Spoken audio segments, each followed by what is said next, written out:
Assalamualaikum warahmatullahi wabarakatuh. Alhamdulillah wassalatu wassalamu ala Rasulillah.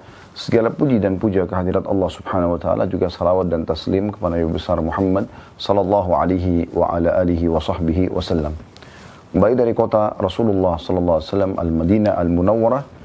Pada hari ini kami menyapa Anda kembali di hari Rabu, sesi kita yang kedua. Karena tadi sempat kita membahas di lepas subuh, di waktu lepas subuh waktu Madinah, kurang lebih pukul 10.30 waktu Indonesia Barat. Kita membahas Riyadhus Shalihin, dan sekarang lepas asar waktu Madinah kurang lebih pukul 16:20 atau 22 menit. Dan mohon maaf, di flyer sempat tertulis pukul 20.00 waktu Indonesia Barat. Ini mungkin butuh diralat nanti ke depannya insya Allah, karena memang pukul 16.00 itu kurang lebih baru selesai mengerjakan sholat asar di Masjid Nabawi. Oleh karena itu teman-teman sekalian, semoga yang sudah menunggu maka bisa memaklumi masalah ini, dan semoga dicatat pahala oleh Allah SWT untuk Anda. Dan kita akan membahas teman-teman sekalian kembali pada buku kita Ambillah Akidamu, yang ditulis oleh Syekh Muhammad Jamil Zainu rahimahullah.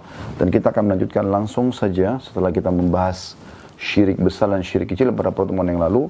Kita akan bahas masalah tawassul dan minta syafaat, pertolongan ataupun pembelaan.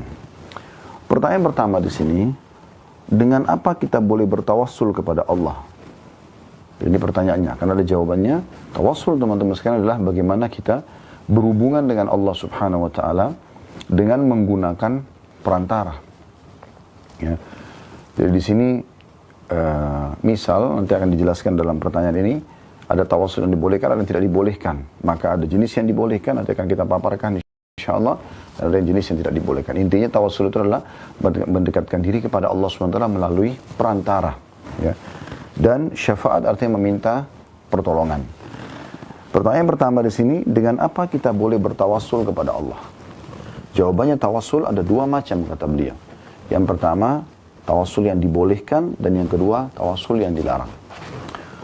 Sementara tawassul yang dibolehkan dan dianjurkan adalah melalui dengan menggunakan dan melalui nama-nama dan sifat-sifat Allah, serta melalui seluruh amal-amal saleh. Jadi misalnya Anda mengatakan Ya Ghafur, Anda kan menjadikan sifat Allah Al-Ghafur, nama Allah ini sebagai perantara antara Anda sama Allah. Lalu Anda mengatakan Ikfirli, maafkanlah aku. Misalnya Ya Rahim, wahai zat yang maha penyayang. Maka Anda mengatakan Irhamni, kasihanilah aku misalnya. Ya Razzaq, wahai zat pemberi rezeki, Urzukni. Ya, ini semua masuk dalam umumnya firman Allah Subhanahu wa taala dalam surah Al-A'raf ayat 1 atau 180 yang berbunyi A'udzu billahi minasyaitonir rajim walillahil asmaul husna fad'uuhu biha. Dan Allah itu memiliki nama-nama yang mulia, ya, maka bermohonlah kepadanya dengan menyebut nama-nama itu. Ya. Kita dianjurkan sebut seperti itu. Kita puji-puji Allah, kita sebut nama-namanya, kemudian baru kita memohon setelahnya. Dan dia juga Allah SWT telah berfirman dalam surah Al-Ma'idah ayat 35 yang bunyinya A'udzu billahi minasyaitonir rajim Ya ayyuhalladzina amanu taqullaha wabtagu ilaihil wasilah. Al-ayah. Titik-titik berarti ada sambungan ayat, tapi ini saksi bahasan kita. Terjemahnya, orang-orang beriman bertakwalah kepada Allah, artinya patuh dan tunduklah kepada Allah, dan carilah wasilah atau jalan untuk mendekatkan diri kepadanya. Dalam penjelasan tentang ayat ini, Ibnu Katsir, seorang ahli tafsir yang punya tafsir Quran Azim, menyebutkan perkataan Qatadah, bahwa Qatadah seorang ulama di zaman dulu, ya, tabi'in, bahwa mencari wasilah atau perantara artinya melakukan pendekatan diri kepada Allah dengan melalui ketaatan kepadanya dan melalui perbuatan-perbuatan yang dia ridhohi. Sesuai dengan hadis Nabi SAW, As'aluka bikulli ismin huwalak.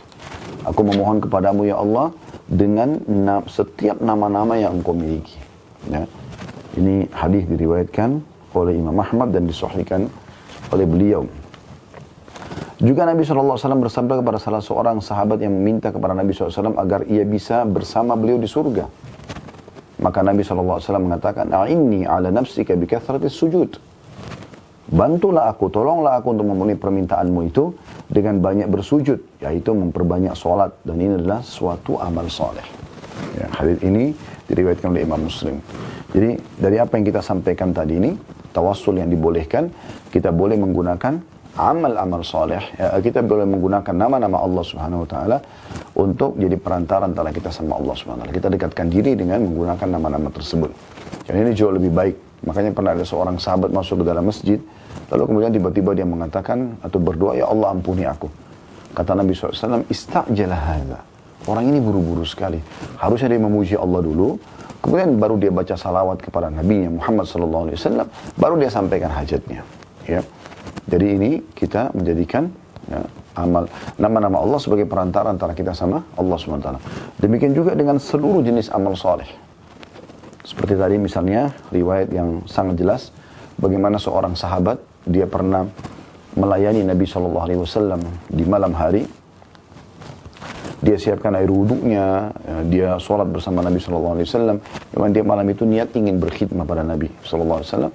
Maka setelah selesai Nabi SAW mengatakan, "Mintalah sesuatu supaya ada balasan terhadap apa yang kau kerjakan ini." Dia mengatakan, "Aku hanya ingin bersamamu di surga ya Rasulullah." Kata Nabi SAW, "Ada yang lain enggak?" Dia bilang, "Tidak ada ya Rasulullah, hanya itu saja." Maka Nabi SAW mengatakan, hadis yang tadi baru kita bacakan, "A'inni." Kalau gitu bantu aku. Ya. Ala nafsika, untuk memenuhi permintaanmu tadi itu, bikathratis sujud, dengan memperbanyak sujud. Memperbanyak sujud. Ya, jadi bagaimana kita beramal saleh, ya, kemudian nanti dengan itu Allah Subhanahu Wa Taala akan memberikan permintaan kita. Jadi permintaan dia untuk bersama dengan Nabi SAW.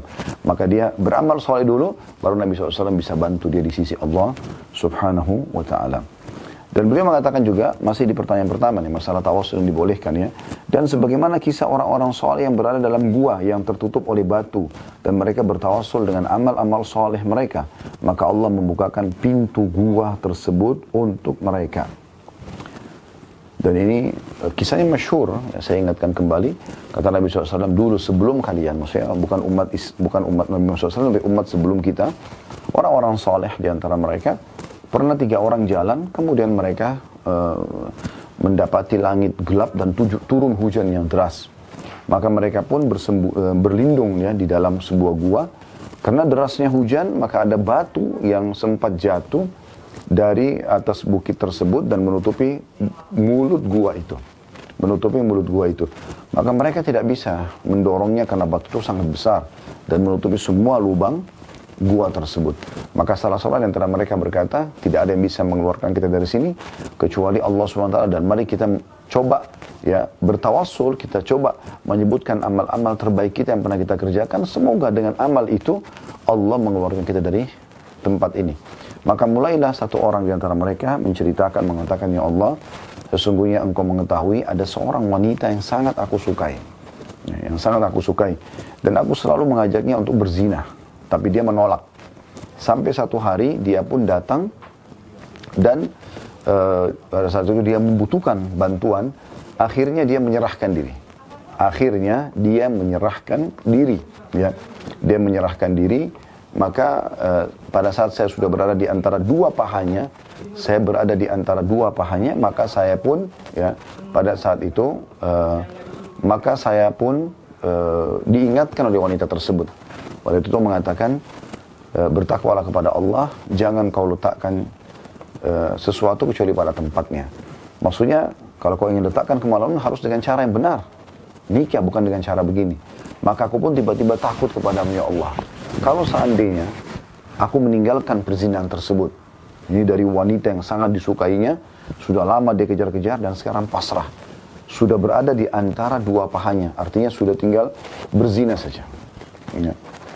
Kalau ini aku tinggalkan karenamu ya Allah dan engkau terima sebagai amal soleh, keluarkan kami dari gua ini, maka batu yang besar tersebut pecah. Namun belum bisa mereka keluar. Maka orang yang kedua mengatakan, ya Allah, sesungguhnya aku memiliki dua orang tua yang selalu aku bakti kepadanya. Dan aku perhatian dengan keduanya. Salah satu yang aku sering kerjakan adalah setiap kali aku pulang di sore hari, di petang hari dari mengembalakan kambing, aku selalu memerahkan susu kambing buat mereka. Dan aku minumkan mereka, baru kemudian aku minumkan keluargaku, istri dan anak. Satu hari aku pulang dan aku temukan mereka berdua sedang tidur. Dan aku tidak ingin mengganggunya atau mengganggu mereka. Maka aku pun memegang ya, bejana susu tersebut dari malam sampai pagi. Ya. Setelah mereka bangun, aku pun memberikan mereka minum. Dalam beberapa riwayat lain dijelaskan, anakku menangis di kakiku. Namun aku tidak memperdulikannya. Kalau amal ini aku kerjakan adalah amal yang kau terima, keluarkan kami dari gua ini sebagai bentuk bakti kepada kedua orang tua. Maka pecah lagi batu tersebut, namun masih belum bisa keluar. Kemudian orang yang ketiga mengatakan, ya Allah, sungguhnya engkau tahu, aku memiliki pegawai, seorang pegawai yang pernah bekerja, kemudian tiba-tiba dia pergi tanpa mengambil upahnya. Maka upahnya itu pun aku putar ya, menjadi sebuah lahan bisnis ya, untuk membeli hewan ternak, dan sekian waktu setelah itu dia datang. Maka dia pun mengatakan kepadaku, wahai Tuan, sesungguhnya engkau tahu ya, aku masih memiliki hak pada anda dan aku membutuhkannya, maka bertakwalah kepada Allah, berikanlah kepadaku. Maka aku pun berkata padanya, maksudnya orang ini yang dalam gua berkata kepada pegawainya yang tadi pergi ya, dan meninggal tidak mengambil gajinya, apakah kau lihat lembah itu? Ditunjuk sebuah lembah penuh dengan hewan ternak. Maka dia mengatakan iya. Nah, maka saya pun berkata, kata orang yang menceritakan ini, saya mengatakan ambillah semua. Itu adalah upahmu yang aku putar sehingga menjadi seperti banyak ini. Dan dia ya Allah mengambil semua ya, hewan tersebut tanpa menyisakan satu ekor pun untukku.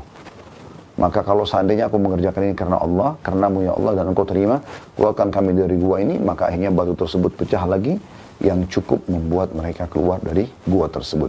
Jadi ini termasuk hadis yang luar biasa tentang tawassul dengan amal saleh.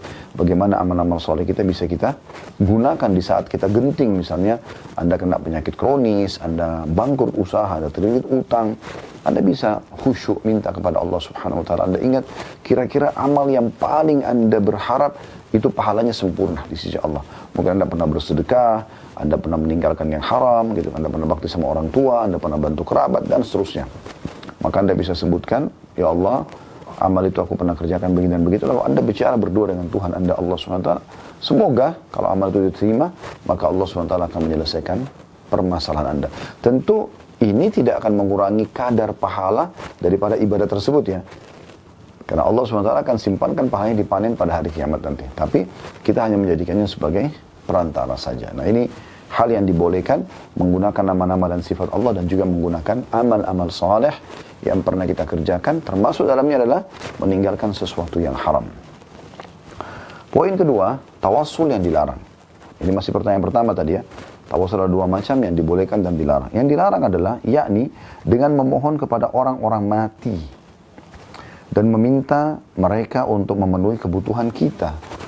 Seperti yang terjadi di masa sekarang ini. Perbuatan seperti ini termasuk syirik besar. Sebagaimana firman Allah Subhanahu wa taala dalam surah Yunus ayat 106. Surah Yunus ayat 106 yang berbunyi, A'udzu billahi minasyaitonir rajim, wa la tad'u min dunillahi ma la yanfa'uka wa la yadhurruk, fa in fa'alta fa innaka idzan minadh dhalimin. Dan janganlah kamu menyembah apa-apa yang tidak memberi manfaat dan tidak pula memberi mudarat kepadamu selain Allah. Sebab jika kamu berbuat demikian, maka sungguhnya kamu termasuk orang-orang yang zalim. Ya. Jadi ingat teman-teman sekalian, jangan minta kepada orang mati. Orang mati itu butuh pada kita, bukan kita yang butuh pada mereka. Ya. Jangan mengkultus mereka. Sudah kami jelaskan kemarin contohnya, kalau Anda masih ingat, bagaimana Aisyah Ummul Mukminin radhiyallahu anha, wanita suci, ibunya orang-orang beriman, itu masih hidup puluhan tahun tinggal di rumah beliau, di kamar beliau. Di sebelah ranjangnya adalah kuburan Nabi SAW. Di sebelah ranjangnya kuburan ayahnya Abu Bakar. Di sebelah ranjangnya kuburan sahabat yang mulia Umar radhiyallahu anhum ajma'in. Tapi tidak pernah Aisyah ya, itu membuka rumahnya dan mengatakan, ambillah tanah kuburan ketiga kuburan ini, terutama kuburan Nabi kalian, taruhlah air supaya berkah, mintalah kepada mereka. Tidak pernah sama sekali. Ya. Nah ini hal yang jelas sekali gitu. Begitu juga para sahabat tidak pernah melakukannya pada kuburan Nabi SAW. Tidak pernah juga Nabi SAW menyuruh para sahabat mendatangi kuburan para nabi-nabi. Beliau kan bisa menunjukkan, di sini kuburan Nabi Syuaib, di sini kuburan Nabi Ayub, di sini kuburan Nabi Musa, di sini kuburan Nabi Isa. Lalu kemudian beliau pergi ke sana. sebagai contoh buat umatnya, sehingga menjadi syariat kan gitu. Tapi beliau tidak lakukan, kenapa? Apakah kita lebih baik daripada Nabi SAW? Tentu saja tidak. Gitu kan? Itu juga Nabi SAW tidak pernah menyuruh para sahabat untuk ya mengkultus kuburan syuhada Uhud, kuburan syuhada Badr. Ya. Beliau SAW hanya menziarahi, mengucapkan salam, mendoakan, lalu kemudian pergi. Itu yang disunnahkan oleh baginda Nabi SAW. Jadi jangan sampai melebihi hal ini. Karena ini nanti akan membawa pada kesyirikan.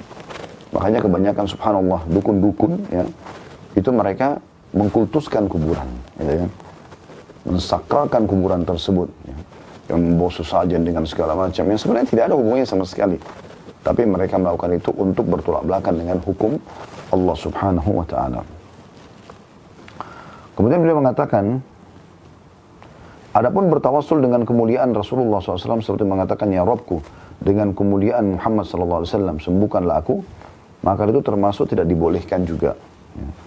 Karena para sahabat Ridwanul Alim tidak melakukannya. Dalil yang lain adalah bahwa Umar bin Khattab bertawassul dengan doa Al-Abbas, paman Nabi SAW radhiyallahu anhu majma'in.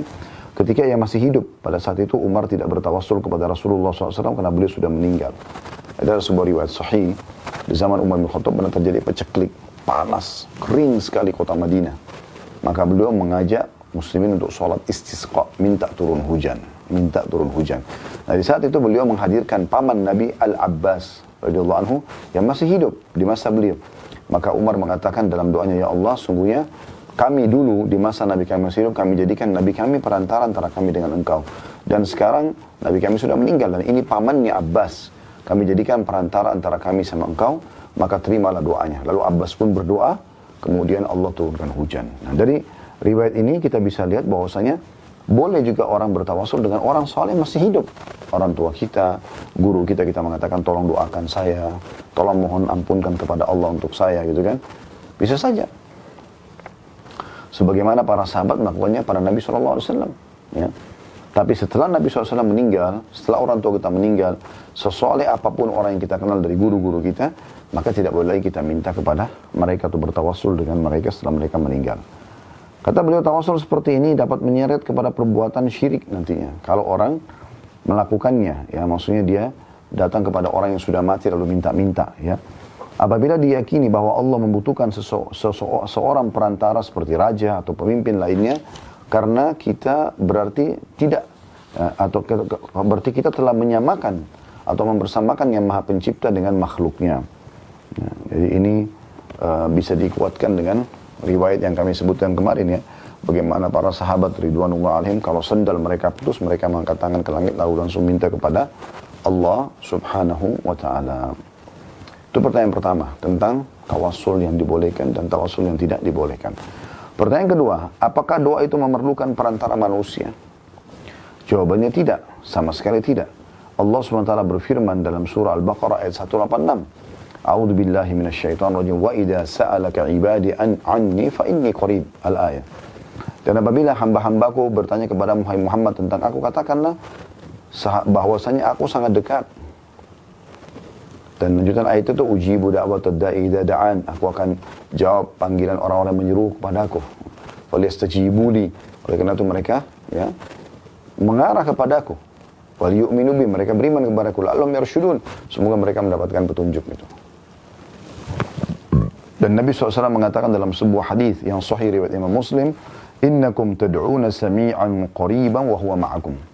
Sesungguhnya kalian telah atau sedang memohon kepada zat yang maha mendengar lagi maha dekat, dan dia Allah senantiasa bersama kalian dengan ilmunya. Ya. Jadi Allah subhanahu wa ta'ala selalu bersama dengan kita. Kita tidak butuh perantara. Jadi, apalagi orang mati ya kita bicarain. Kalau orang masih hidup masih bisa. Itu pun kita minta kepada dia agar dia memohon kepada Allah subhanahu wa ta'ala. Pertanyaan ketiga, bolehkah meminta kepada orang yang hidup untuk mendoakan kita? Jawabannya iya, diperbolehkan meminta doa dari orang yang masih hidup untuk kita. Dan tidak diperbolehkan meminta doa dari orang yang sudah mati. Sebenarnya sudah dijelaskan ya. Allah Ta'ala berfirman kepada Rasulullah SAW ketika beliau masih hidup. A'udzu billahi minasyaitonir rajim. Ini potongan ayat dalam surah Muhammad ayat 19. Potongan ayatnya, wastaghfir li dzambika walil mu'minina wal mu'minat. Dan mohonlah ampunan bagi dosamu dan bagi dosa orang-orang mukmin, laki-laki dan perempuan. Dan dalam hadis sahih yang diriwayatkan oleh Tirmidzi, kata beliau, disebutkan bahwa seorang buta datang kepada Nabi SAW seraya berkata, berdoalah kepada Allah agar dia Allah menyembuhkanku. Dan itu dibolehkan selama masih hidup. Bagaimana kata ada matanya pada saat kena panah di satu peperangan, lalu minta kepada Nabi SAW untuk disembuhkan. Nabi SAW berdoa kepada Allah lalu sembuh. Bagaimana Abdullah bin Abi Atiq radhiyallahu anhu yang kakinya patah pada saat selesai menjalankan misinya membunuh seorang penjahat Yahudi yang selalu menyerang Nabi SAW, menyerang Islam, Abu Rafi' namanya. Maka dia jatuh dari tangga di benteng itu, dan kakinya patah, lalu dia melapor kepada Nabi SAW, lalu Nabi SAW berdoa sambil mengusap ya, tulang keringnya, dan akhirnya sembuh gitu kan. Dan sekian banyak kisah-kisah yang berhubungan dengan seperti ini. Tapi itu di saat Nabi SAW masih hidup. Setelah Nabi SAW meninggal, tidak ada satupun riwayat para sahabat melakukan itu kepada kuburan Nabi ataupun ya apa yang Nabi SAW tinggalkan. Kemudian pertanyaan keempat, kalau begitu apa tugas Rasulullah SAW? Maka jawabannya, tugas Rasulullah SAW adalah untuk menyampaikan risalah agama selama beliau hidup, gitu kan? Setelah beliau meninggal sudah selesai, beliau sudah sempurnakan penyampaian agama ini. Allah SWT berfirman dalam surah Al-Maidah ayat 67, A'udzu billahi minasyaitonir rajim, ya ayyuhar rasul balligh ma unzila ilaika min rabbik. Wahai para rasul, wahai rasul, maksudnya Nabi Muhammad SAW, sampaikan apa yang diturunkan kepadamu dari Rabbmu. Itu tugas utama Nabi Muhammad SAW. Dan Nabi SAW bersabda ketika menanggapi sahabat yang berkata, kami bersaksi bahwa engkau telah menyampaikan risalah. Maka beliau mengatakan, Allahumma syhad. Ya Allah, saksikanlah. Dalam hadis riwayat Imam Muslim. Ya. Pertanyaan kelima, dari siapa kita meminta syafaat Rasulullah SAW, pertolongan Nabi? Dari mana kita bisa minta? Jawabannya, kita meminta syafaat Rasulullah SAW dari Allah. Langsung. Allah Ta'ala berfirman, ya, surah Az-Zumar ayat 44, A'udzu billahi minasyaitonir rajim, qul lillahi syafa'atu jami'a. Katakanlah hanya kepunyaan Allah lah syafaat itu semuanya. Kalau Nabi SAW masih hidup, lalu kita datang dan mengatakan, ya Rasulullah, ya berikanlah, mintalah kepada Allah agar syafaat anda diberikan kepada aku pada hari kiamat. Tidak ada masalah. Nabi SAW sudah meninggal, lalu anda mengatakan, ya Rasulullah, berikanlah syafaat anda kepadaku. Nabi sudah meninggal, ini tidak dibenarkan. Tapi anda minta kepada Allah SWT, walaupun Nabi SAW sudah meninggal, agar anda mendapatkan syafaat Nabi SAW. Dan anda bisa mengamalkan banyak hadis-hadis Nabi SAW yang memudahkan kita mendapatkan syafaat beliau. Contoh misal, hadis Nabi SAW, siapa yang membaca 10 kali salawat kepadaku di pagi hari dan 10 kali di sore hari. Makanya ulama memasukkan dalam zikir pagi petang ini, maka dia akan mendapatkan syafaat pada hari kiamat. Begitu juga dengan hadis yang lain, hadis sahih tentang doa yang dibaca selepas azan. Kata Nabi SAW, kalau kalian dengarkan muadzin, ucapkanlah seperti yang diucapkan oleh muadzin, lalu mintalah kepadaku al-wasilah. Karena dia adalah satu tempat saja di surga, termewah, terindah, tertinggi. Dan itu hanya dimiliki oleh satu orang saja. Dan aku berharap satu orang itu. Siapa yang minta untukku al-wasilah, dia akan mendapatkan syafaatku. Maka ada cara untuk mendapatkannya, gitu kan? Ada cara, tapi tidak dengan memanggil Nabi SAW yang sudah meninggal. Ini yang dimaksudkan. Nabi SAW mengajarkan para sahabat, kata beliau ridwanullah alaihim, untuk mengucapkan, ya Allah, jadikanlah dia, yaitu Nabi SAW, sebagai orang yang mensyafaatiku. Hadis ini diriwayatkan oleh Tirmidzi dan dikatakan hadis ini hasan sahih. Jadi Nabi SAW sendiri ajarkan sahabat dalam riwayat Tirmidzi ini, kalau kalian mau berdoa syafaat, bilanglah, ya Allah, jadikanlah Nabi Muhammad SAW ini sebagai ya, orang yang bisa memberikan, atau aku sebagai orang yang mendapati syafaatnya. Juga Nabi SAW bersabda, wa inni ikhtaba'tu da'wati syafa'atan yawmal qiyamati man mata min ummati la yusyriku billahi syai'a. Sesungguhnya aku menyimpan doaku sebagai syafaat di hari kiamat nanti bagi orang yang mati di antara umatku yang tidak mempersekutukan Allah dengan sesuatu apapun. Hadis riwayat Muslim. Jadi nanti kalau kita sudah dibangkitkan lagi hari kiamat, kita ketemu dengan Nabi SAW, nah di situ Nabi akan memberikan lagi syafaatnya. Ya. Pertanyaan ke-6, bolehkah kita meminta syafaat dari orang yang masih hidup? Jawabannya iya, boleh. Kita boleh meminta syafaat dari orang yang masih hidup dan hal-hal yang berkaitan dengan kehidupan dunia. Ya. Sebagaimana firman Allah SWT dalam surah An-Nisa ayat 85. A'udzu billahi minasyaitonir rajim, man yashfa' syafa'atan hasanatan yakun lahu nasibun minha. Wa man yashfa' syafa'atan sayyi'atan yakun lahu kiflun minha. Al-ayat. Barang siapa memberikan syafaat yang baik, ya. Syafaat sini maksudnya adalah setiap yang ditujukan untuk melindungi hak seorang muslim atau menghindarkannya dari sesuatu yang membahayakannya. Tapi selama dia masih hidup. Kita bisa minta tolong seperti ini ya. Kata Allah, barang siapa yang memberikan syafaat yang baik, niscaya ia akan memperoleh bagian pahala daripadanya. Dan barang siapa yang memberi syafaat yang buruk, ya, justru dia menolong orang-orang yang zalim, memberikan pertolongan, niscaya ia akan memikul bagian dosa darinya. Dalam surah An-Nisa ayat 85. Ya. Juga sabda Nabi SAW, Ishfa'u tu'jaru. Berikanlah syafaat, kamu akan mendapatkan pahala. Ya, hadits ini diriwayatkan Abu Daud dengan sanad yang sahih. Jadi selama hidup kita boleh datang minta tolong, lunasi utang, kita minta tolong untuk dibantu, ya, dijadikan jodoh, apalah pekerjaan dan sebagainya, ini boleh. Tidak ada masalah. Tapi kalau sudah meninggal, tidak boleh lagi. Kalau sudah meninggal kita tidak boleh minta kepada mereka. Karena orang yang mati lebih membutuhkan kepada orang yang masih hidup. Kenapa kita dianjurkan mendoakan mayit? Kenapa kita baik itu di keseharian kita ataupun pada saat kita ziarah kubur? Karena mereka butuh doa itu. Ya, mereka butuh doa itu. Nabi Muhammad SAW saja selalu kita ucapkan salawat kepada beliau agar Allah terus tambahkan, limpahkan rahmatnya kepada beliau SAW walaupun beliau sudah wafat SAW. Pertanyaan ketujuh, bolehkah kita memuji Rasulullah SAW dengan pujian yang berlebihan? Ya, seperti kasus tahu awal mula kaum Nasrani mengatakan Isa anak Tuhan, karena itu berlebihan. Memuji-muji Nabi sampai akhirnya melampaui batas mengatakan Isa anak Tuhan. Ya. Jawabannya tidak boleh, kita tidak boleh melakukannya karena Allah SWT telah berfirman dalam surah Al-Kahfi ayat 110 yang bunyinya a'udzubillahi minasyaitonirrajim qul innama ana basyarum mithlukum yuha ilayya annama ilahukum ilahun wahid faman kana yarju liqa'a rabbih falyamal amalan salihan wa la yusyrik bi ibadati rabbih ahada. Katakan hai Muhammad, sungguhnya aku ini adalah manusia biasa seperti kamu. Yang diwahyukan kepadaku bahwa sesungguhnya ilah kamu itu adalah ilah yang esa. Ya. Yuha ilayya annama ilahukum ilahun faman kana yarju liqa'a rabbih, siapa yang berharap untuk bertemu dengan Tuhannya falyamal amalan shalihan, maka dia sibukkan diri untuk beramal saleh. Wala yusyrik bi ibadati rabbih ahada, dan jangan pernah dia menyekutukan sesuatu pun dengan Tuhannya dalam hal ibadah. Ya. Kita menjunjung Nabi SAW di atas kepala kita. Nabi SAW lebih daripada orang tua kita, lebih dari diri kita sendiri. Tapi kontrol jangan sampai ada pujian yang seperti yang terjadi pada kaum Nasrani mengatakan Isa anak Tuhan. Gitu. Nah ini perlu digarisbawahi. Tapi kita selalu bacakan salawat pada Nabi SAW, kita muliakan beliau, kita belajari sejarahnya, kita bela kalau ada yang mencoba mencoreng nama beliau. Kita hidup mati untuk Nabi SAW.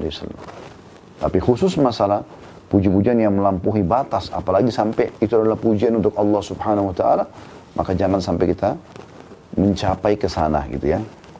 Juga sabda Nabi SAW sendiri dalam hadis yang sahih riwayat Bukhari. Beliau mengatakan la tatruni kama atratin nasara Isa bin Maryam fa innama ana abduhu faqulu abdullahi wa rasuluh. Janganlah kalian memuji aku dengan berlebihan, kata Nabi SAW. Seperti yang dilakukan kaum Nasrani terhadap Isa putra Maryam. Mereka mengatakan karena puji-puji Isa berlebihan sampai mengatakan Isa adalah anak Tuhan. Sesungguhnya aku hanyalah hamba Allah, maka katakanlah Abdullahi wa Rasul, hamba Allah dan Rasulnya. Ya, jadi ini yang paling bagus. Kita mengatakan Rasulullah, Nabiullah, ini pujian yang paling mulia. Karena kita mengikrarkan tentang dia adalah utusan Allah Subhanahu wa taala sallallahu alaihi wasallam. Ya. Kita seru beliau dengan utusan Allah, hamba Allah, Rasulullah, Nabiullah, gitu kan. Kita juga memanggil Nabi SAW dengan nama-namanya yang mulia. Nabi Muhammad SAW, ada nama beliau Ahmad. Beliau mengatakan, li khamsu asma, saya memiliki 5 nama. Beliau punya mengatakan, ana Muhammadun wa ana Ahmadun. Saya Muhammad dan Ahmad artinya terpuji, gitu kan. Wa ana mahi, alladhi yamhu Allah biya syirk. Dan aku pun al-mahi, yang dengannya dihapus, dengan diutusnya aku dihapus kesyirikan. Ya, kemudian wa ana hasyir alladhi yusyarun nasu baina yaday, dan aku adalah al-hasyir yang dibangkitkan manusia setelah aku dibangkitkan pada hari kiamat. Wa ana aqib alladhi la nabiyya ba'di, dan aku adalah aqib yang tidak ada nabi setelahku. Nah, kita bisa memanggil Nabi SAW dengan nama-nama yang mulia, ya, nama-nama yang mulia, ya. Kita boleh mengatakan itu. Kita juga boleh mengatakan Sayyidina Muhammad SAW, ya. Tuhan kita Nabi Muhammad SAW kita puji. Nabi Muhammad SAW boleh, tapi jangan sampai berlebihan sehingga membuat kita akhirnya ya masuk dalam bab gulu atau berlebihan. Dan ini poin yang harus digarisbawahi tentunya. Ya, Allahu a'lam. Ini insyaallah bahasan kita pada kesempatan ini tentang masalah tawassul dengan amal saleh, dan kita akan insyaallah melanjutkan pertemuan akan datang dengan bab baru tentang masalah jihad, wala dan hukumnya.